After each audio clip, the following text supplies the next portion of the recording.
Hello? Can you hear me? Okay. Hello, my name is Kenneth.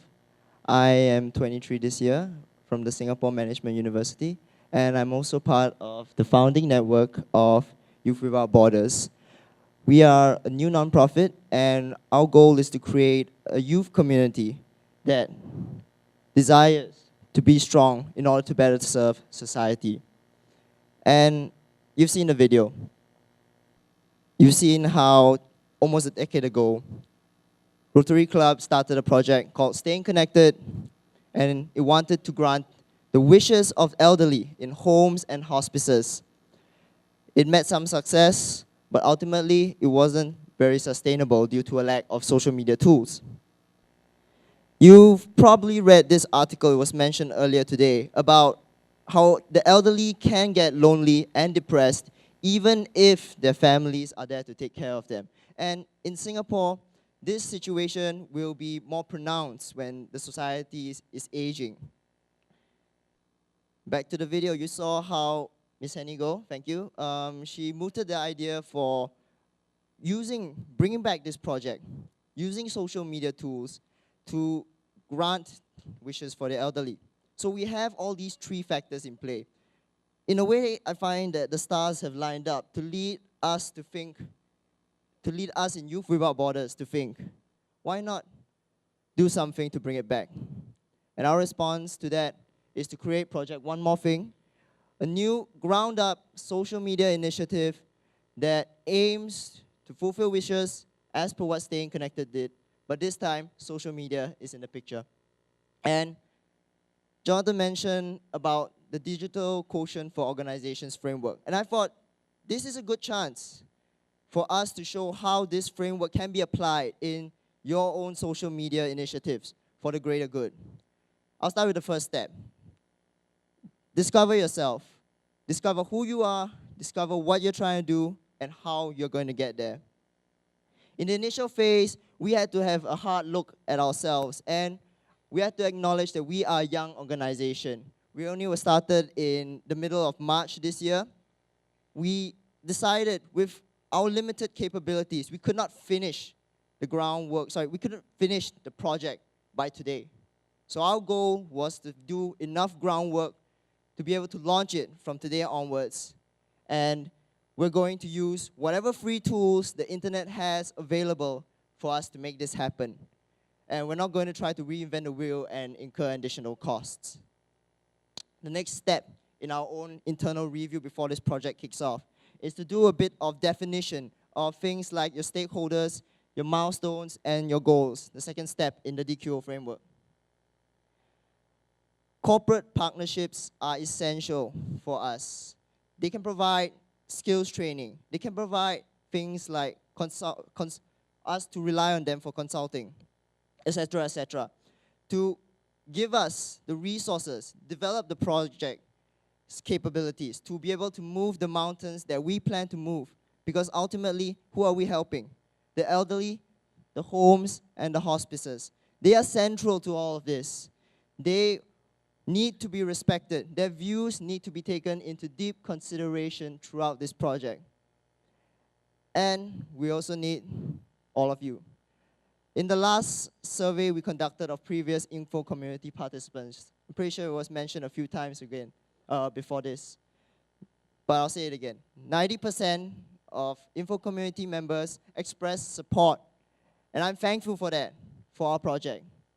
After this, I really hope I can get to engage all of you in meaningful discussions. And for the 10% who said you didn't want to, I hope after this, you come and find me anyway. So we have this in mind, and we have today's deadline in mind. We decided to come up with some key milestones to achieve before today. We set out to achieve 1,000 likes on our Facebook page for the project.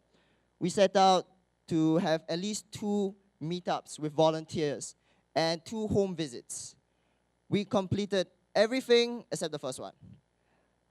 We did not get 1,000 likes, I admit it. But there are key takeaways from this experience. This is a graph from Facebook Analytics. It's something all admins of Facebook pages can see. It shows the increase in reach we had in the initial phases because we wanted to roll it out to the public. So we were engaging people on the page, we were telling our friends about it, and the likes increased from there. But the thing about likes is that they are cheap to give. You just press a button. The real thing that makes a project like this happen is the committed members that come down for the home visits and the volunteer visits, volunteer meetups that we were thankfully able to hold in time. And the thing about the lull you see at the back there, that happened because we were busy with the home visits and the volunteer meetups. We were not engaging people enough on the page during that period. But the project still went on. So to put things in perspective, we realized that likes does not equate to a meaningful project necessarily if that is all we're trying to do. And we cannot be obsessed with it. With this reference in mind, this understanding that likes cannot translate into wishes granted, we also looked at the overall project and understood that if we want to create meaningful impact for society, you don't just grant wishes.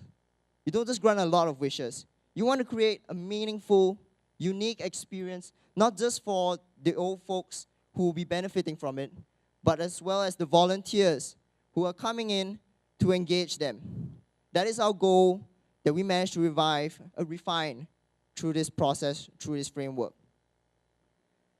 So moving on to step 3, development of your policy, your processes, your platform.